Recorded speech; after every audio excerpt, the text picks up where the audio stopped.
जय श्री श्याम पाठशाला online class में आपका फिर से स्वागत है। आज हम मानव भूगोल का चैप्टर 2 से जो लास्ट का जो पॉइंट बनता है गौड़ जनजाति, वो पढ़ने जा रहे हैं। गौड़ जनजाति के बारे में आज पढ़ेंगे, जिसके अंदर क्या है कि यह विश्व की सबसे बड़ी जनजाति समूह है। विश्व के अंदर जनजाति समूह के अंदर यह सबसे बड़ी आती है, इसलिए हम इसका जिक्र कर रहे हैं।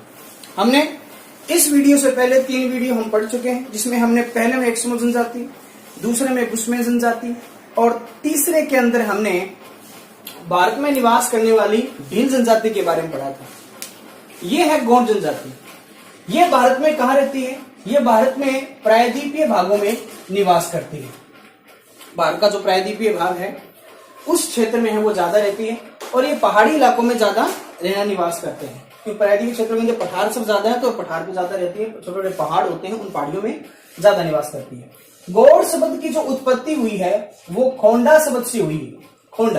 खोंडा का मतलब होता है पहाड़ी, और अक्सर ये अपने आप को कोइंटूर या फिर कोल भी कहते हैं। 16वीं और 18वीं शताब्दी के अंतर्गत है इनके 4 साम्राज्य हुआ करते थे। 4 क्षेत्रों में ये जो जाति जनजाति है वो राज किया करती थी, जिसमें गढ़मांडला, देवगढ़, चांदा, खेडला, पनपे, ये 4 इनके साम्राज्य हैं। जब भारत के अंदर मुगल काल था और 1940 तक है, ये अपने आपको हांसी पर रखना है वो मजबूर हो गए। हांसी का मतलब होता है कि उनका जो मूल वास्तविक जो साम्राज्य था, जो अस्तित्व था, उनको खोना पड़ा, और ये अपने जीवन को तराशने के लिए इधर उधर भटकते रहे थे। सामान्य जीवन यापन नहीं कर पाए, हांसी पर रहे थे। वर्तमान में ये दुर्गम पहाड़ियों पर निवास करते हैं। दुर्गम का मतलब होता है जहां जाना कठिन होता है। दुर्गम पहाड़ियों पर निवास करते हैं। अब इसका पढ़ते हैं निवास क्षेत्र कि भारत में ये कहाँ निवास करती है। गौड़ जनजाति भारत के अंदर मध्य प्रदेश, छत्तीसगढ़, तेलंगाना, महाराष्ट्र, उड़ीसा और आसाम में रहती है। गौड़ों की जो जनजाति है उनकी कुछ पहाड़ियां हैं, जिनमें से कुछ खास पहाड़ियों के नाम है, जिस प्रकार सतपुड़ा पहाड़ियां हैं, मैकाल की पहाड़ियां हैं, सोन देवगढ़ की पहाड़ियां हैं, उच्च भूमि है, बस्तर पठार है, गड़जत पहाड़ियां हैं। इन पहाड़ियों पर रहना ये ज्यादा पसंद करते हैं, क्योंकि ये जो जितना भी ये क्षेत्र है, ये जितने भी ये एरिया है, तो ये एरिया है वो इन जनजातीय लोगों के लिए अनुकूल है। इस एरिया की जो औसत ऊंचाई है, यहाँ पर पहाड़ियां हैं, क्योंकि पहाड़ से जो छोटा होता है औसतन, जिसकी लंबाई 600-900 मीटर ऊंची होती है, उसे पहाड़ियां कहते हैं। पहाड़ से छोटा होता है तो औसत ऊंचाई है वो 600 से लेकर 900 मीटर तक होती है। और इन क्षेत्र की जो प्रमुख नदियां हैं, जिसमें नर्मदा, ताप्ती, सोम और महानदी, ये जो नर्मदा, ताप्ती, सोम, महानदी है, ये इन क्षेत्रों की उद्गम स्थल है। गोदावरी है। इन क्षेत्रों में सघन वन पाए जाते हैं, और ग्रीष्म काल के अंदर तापमान है वो 40 डिग्री, और वर्षा देखें तो वर्षा है वो 120 से लेकर 160 सेंटीमीटर तक यहाँ पर क्या होती है, वर्षा होती है। वर्षा भी बहुत अच्छी होती है, तापमान भी अनुकूल है, जिस कारण यहाँ पर सघन वन पाया जाता है। सघन वन पाया जाता है, यहाँ वर्षा होती है तो पहाड़ों पर जो धाराएं हैं वो निकलती रहती है, जिसमें नर्मदा, ताप्ती, सोम, महानदी, गोदावरी जैसी नदियों का उद्गम होता है। आगे इसी जनजाति के बारे में हम पढ़ेंगे आर्थिक क्रियाकलाप के बारे में। ये आर्थिक क्रिया अपने जीवन को चलाने के लिए क्या क्या करते हैं, ये सबसे बड़ी बात है। गौड़ जो जनजाति होती है वो अपने आप में आत्मनिर्भर होती है, किसी दूसरे के सामने है वो हाथ नहीं फैलाते हैं, और इनकी जो मांगे होती है, वस्तु है, वो बिल्कुल साधारणता होती है, बिल्कुल सिंपल लाइफ जीते हैं। और ये वैसे तो आखेट कम और कृषि ज्यादा करते हैं। इनके यहाँ जमीन कृषि ज्यादा होती है, आखेट ये बहुत कम करते हैं, वानिकी करते हैं, और कृषि के साथ साथ ये पशुपालन भी करते हैं, और कुछ हद तक ये मछली पकड़ने का भी काम करते हैं। अगर आर्थिक जीवन के बारे में पूछ ले तो ये कुछ प्रकार इस प्रकार। जुम्मिंग कृषि का एक प्रकार है जिसे बोलते हैं दीपा कृषि। दीपा कृषि में क्या होता है?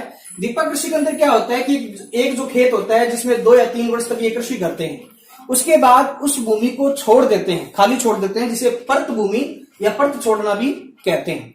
उसके बाद क्या करते हैं कि जो बची झाड़ियां हैं उसे जलाकर उसकी राख बनाते हैं, और उस राख से उस भूमि के अंदर उपजाऊपन है वो पैदा करते हैं। उसके बाद ये बीज छिड़ककर है वो फिर से खेती करते हैं। लेकिन जब ये बीज छिड़कते हैं, कृषि को, जब ये खेत को जोतते हैं, तो इससे पहले पशु बलि है वो दी जाती है। और स्थानीय जो देवता होते हैं, कृषि के जो देवता होते हैं, इनकी क्या करते हैं, आराधना करते हैं। इसी प्रकार इनकी एक और कृषि है जिसे पेड़ा कृषि भी कहा जाता है। पेड़ा कृषि का जो कृषि है वो सबसे ज्यादा मध्य प्रदेश के अंदर होती है, बस्तर जिले या क्षेत्र के अंदर। यहां पर क्या होता है कि ये जो कृषि है इसके अंतर्गत जो पहाड़ होता है, पहाड़ एक बहुत बड़ा पहाड़ होता है, उस पहाड़ी पर क्या करते हैं, ये सीढ़ी नुमा खेत बनाकर वो खेती करते हैं। अब इसके अंतर्गत क्या होता है कि जो नीचे का स्तर है, इस नीचे के अंतर्गत ये बांस के द्वारा है इस क्षेत्र के अंदर जो ऊपर से पानी आता है उसे रोक देते हैं। रोकेंगे तो ये जो भूमि है वो क्या होती है, नम हो जाती है, अर्थात क्या हो जाती है, ये इसमें आर्द्रता बनी रहती है, इस भूमि के अंदर नमी की मात्रा है वो बनी रहती है, जिस कारण एक तो नमी बनी रहती है, उपजाऊपन बना रहता है और मिट्टी का कटाव भी इसमें नहीं होता। जब नीचे पहाड़ी के नीचे से अगर हम पानी को रोक देंगे तो पहाड़ी का जो पूरा इलाका है वो नमी भी बनी रहेगी। और इसके बाद देखिए जो गोड़ है, घोड़ों के अंदर कुछ वर्ग होते हैं, जिस प्रकार कुरुक है, केवट है, धीवर है। ये वर्ग क्या करते हैं, ये वर्ग मछली पकड़ने का काम करते हैं। मतलब कि गौड़ जो लोग हैं वो किस वर्ग के लोग हैं, मछली पकड़ने का काम करते हैं, तो कुरुक, केवट और धीवर वर्ग के लोग हैं वो मछली पकड़ने का काम करते हैं। इनका एक वर्ग होता है जिसे रावत वर्ग भी कहा जाता है, इनका एक वर्ग होता है जिसे रावत वर्ग भी कहते हैं। और यह रावत वर्ग क्या करता है, पशुपालन करता है, पशुओं को पालता है और उससे जो दूध निकलता है उसे दूध बेचने का काम भी करते हैं, मतलब ये दूध उद्योग से भी जुड़े होते हैं। आखेट के अंदर ये बहुत कम शिकारी है और अच्छे कृषक हैं। ये आखेट मैंने पहले बताया था, ये आखेट अर्थात शिकार है वो कम करते हैं और वर्तमान में ये बहुत अच्छे किसान बन चुके हैं। भोजन के अंदर की बात करूं तो भोजन के अंदर मुख्य खाद्यान्न है जो स्थानीय भाषा के अंदर कोद्दू या कुटकी के नाम से जाना जाता है, ये इनका मुख्य खाद्यान्न है। जिस प्रकार हमने भीलों के बारे में पढ़ा था, उनका जो मुख्य खाद्यान्न, ये लोग जो स्थानीय रूप से सब्जियां होती हैं वो घर के अंदर भी हैं वो उगा लेते हैं।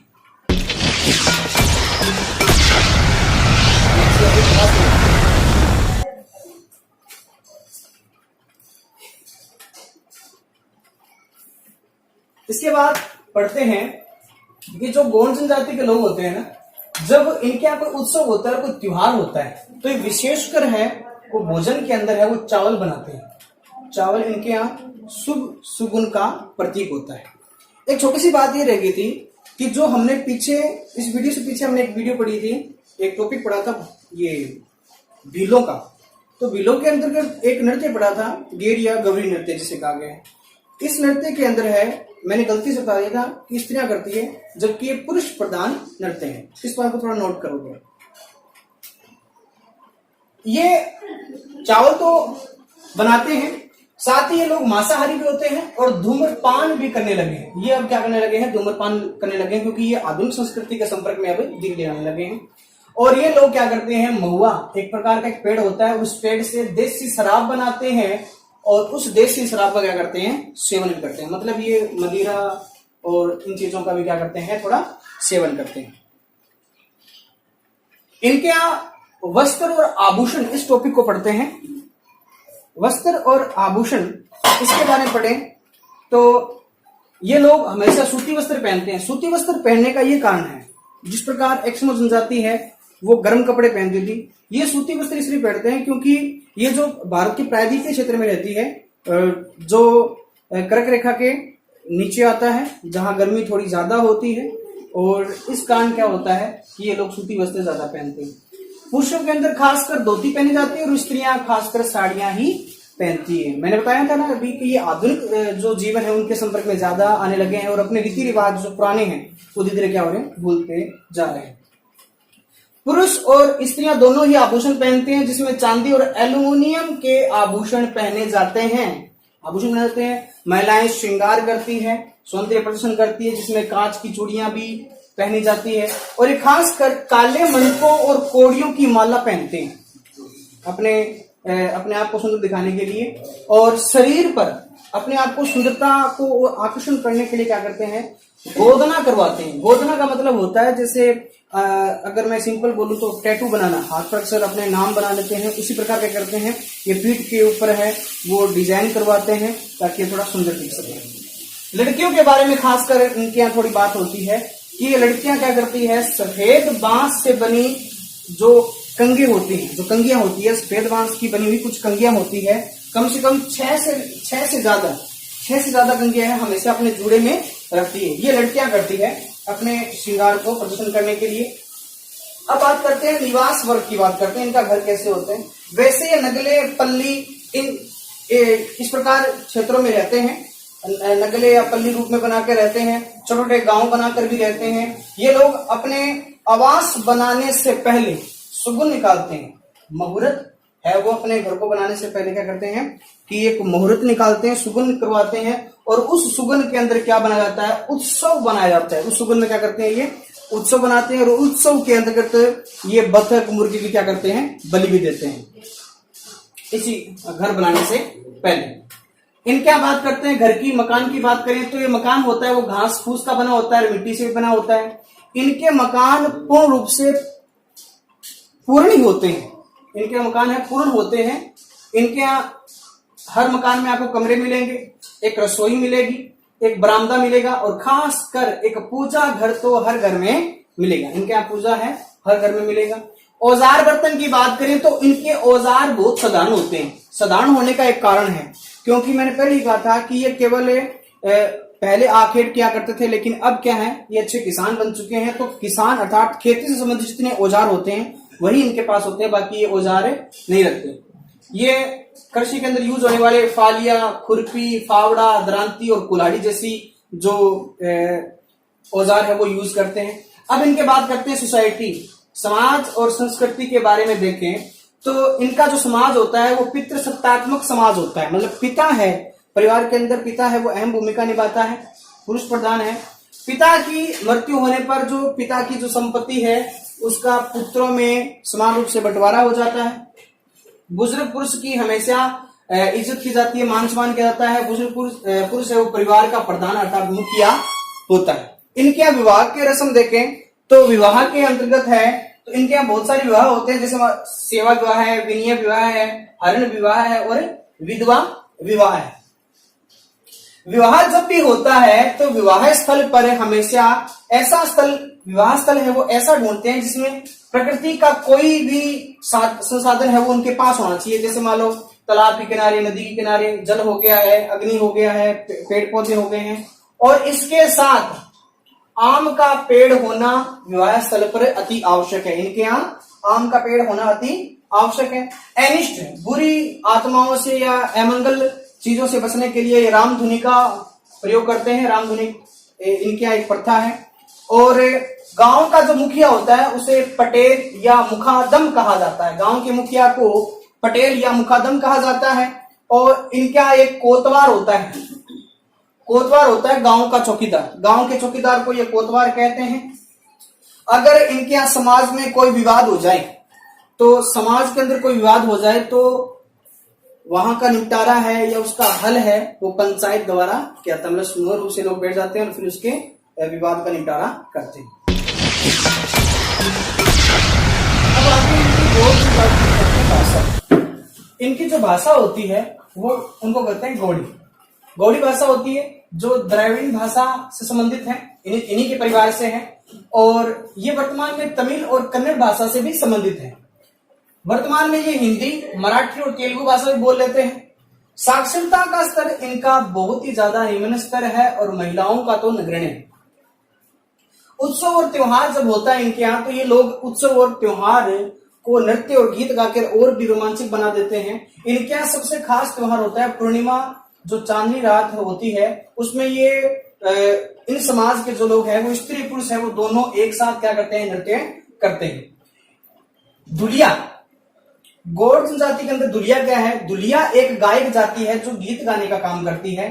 इनके यहाँ प्रधान भी होता है जो गौड़ों के इतिहास जो होता है, साक्ष्य होते हैं, उनको गाकर है वो लोगों को बताता है। और इसी प्रधान के अनुसार एक बात बताई गई है कि गौड़ों के जो भगवान है, जब इन्होंने जब जन्म लिया था, गौड़ों के भगवानों ने जब जन्म लिया था तब उनकी मां ने उनको त्याग दिया था। तब उनके भगवान को सहारा है वो देवी पार्वती ने दिया था। मां जो देवी पार्वती है उन्होंने सहारा दिया था। लेकिन शंभु महादेव जी हैं वो इन के भगवानों को क्या करते हैं, इनके जो भगवान है उनको गुफा में क्या कर लेते हैं, कैद कर लेते हैं।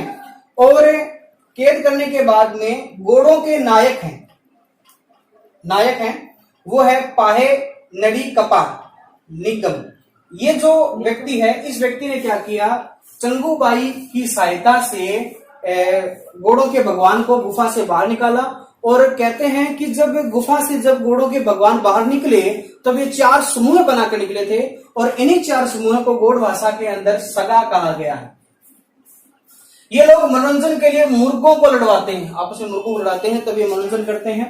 और इनके यहाँ प्रमुख देवता है वो बड़ा देव शंभु महादेव और परसा पेन, ये 2 बड़े इनके यहाँ प्रमुख देवता हैं। और इनको प्रसन्न करने के लिए पशु बलि भी देते हैं, इनको प्रसन्न करने के लिए पशु बलि देते हैं। और खास कर ये पशु बलि है वो काली, दंतेश्वरी और बड़ा देव, इनको खासकर ये बलि देते हैं। लेकिन अंग्रेजी जो ब्रिटिश काल के अंदर अंग्रेजों ने इस बलि पर क्या लगा दिया, प्रतिबंध लगा दिया था। ये लोग जादू टोने में ज्यादा विश्वास करते हैं, रात्रि को जागरण करते हैं, देवताओं को स्तुति के लिए रात्रि को जागरण करते हैं। अधिकांश गौड़ हिंदू है, अधिकांश गौड़ क्या है, हिंदू है। और ये प्रकृति के बहुत अच्छे पूजक हैं, ये प्रकृति को बहुत मानते हैं, प्रकृति के बहुत अच्छे पूजक हैं। इनकी एक आस्था है, क्या आस्था है, इनकी आस्था ये है कि जो भगवान होते हैं वे वनों में निवास करते हैं। ये इनकी आस्था होती है कि भगवान है वो वनों में निवास करते हैं। जब इनके यहाँ जब मृतक शरीर होता है, व्यक्ति मर जाता है तो या तो उनका दाह संस्कार जाता है या फिर उनको दफना देते हैं। ये मानते हैं कि जो व्यक्ति की आत्मा होती है, मृत्यु के बाद जो आत्मा होती है वो अजर और अमर होती है, ना कभी मरती है और ना कभी बूढ़ी होती है।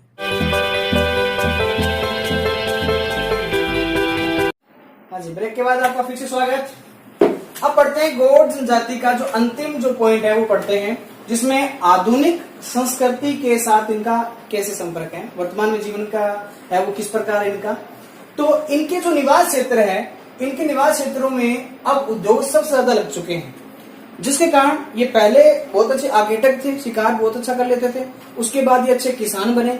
लेकिन अब इनके क्षेत्रों में औद्योगिक क्षेत्र ज्यादा होने के कारण ये मजदूरी करने लगे हैं। उन औद्योगिक क्षेत्रों में क्या करने लगे हैं, मजदूरी करने लगे हैं। और जहां खनन होता है, खनिज को बाहर निकालते हैं, खनन होता है जहां औद्योगिक क्षेत्र है, वहीं पर ये क्या करते हैं, अपना निवास स्थान बना चुके हैं, मतलब आधुनिक जीवन स्तर पर और निकट आ चुके हैं। जिस कारण इनको सरकार द्वारा आधारभूत सुविधाएं हैं वो दी जाने लगी है, स्वास्थ्य है, शिक्षा है, ये चीजें है ज्यादा दी जाने लगी है। अच्छी सड़कें दी जाने लगी है, जिससे गांव से शहरों तक आना है वो इनको लिए बिल्कुल सरल हो चुका है। आधुनिक जीवन शैली के साथ इस प्रकार जुड़े हैं कि इनकी जीवन शैली के अंदर बहुत खासा परिवर्तन हुआ है। इनके यहाँ खास इंपॉर्टेंट जो बात आप इंपॉर्टेंट याद रखोगे कि इनके यहाँ एक कबाड़ी प्रथा होती है। कबाड़ी प्रथा एक दास्ता का प्रतीक होती है, गुलामी का प्रतीक होती है, जिसके अंदर होता यह है कि इनके यहाँ अगर कोई व्यक्ति ऋण लेता है, अगर वो ऋण समय पर नहीं चुका पाता है तो आने वाली पीढ़ियां है ना, वो भी ऋण दाता की क्या करेगी, गुलामी करेगी। ये बहुत ही दास्ता प्रतीक प्रथा थी। इस प्रथा को सरकार ने प्रतिबंध लगा दिया है, जिससे इनको बहुत ज्यादा राहत मिली है और इनके समाज के अंदर शिक्षा का स्तर बहुत ज्यादा बढ़ा है। और इंपॉर्टेंट बात ये रखने वाली कि इनको एसटी कैटेगरी के अंदर रख दिया गया, अनुसूचित जनजाति कैटेगरी के अंदर रख दिया गया है, जिसके कारण इनको आधुनिक सुविधा है वो और भी ज्यादा मिली है। इस वीडियो के अंतर्गत तो ये जो मानव विकास, मानव भूगोल है, मानव भूगोल के अंदर पहला पॉइंट जो हमने मानव भूगोल के अंदर पढ़ा था, आधारिक बेसिक नॉलेज पढ़ा था और इसमें विषय क्षेत्र पढ़े थे। जो दूसरा पार्ट है वो जनजाति का है। ये टोटल 2 पार्ट है, वो 4 नंबर के हैं। ये मैंने कंप्लीट है वो करवा दिए हैं। ये बिल्कुल शॉर्ट तरीके से कराए हैं, क्योंकि अगर मैं आराम से कराता हूं तो वीडियो बहुत ज्यादा बड़ी बन जाती है, जिससे देखने वाले जो बच्चे होते हैं वो भी थोड़ा बोर हो जाते हैं कि इतनी बड़ी वीडियो तो मैं देख नहीं पाऊंगा।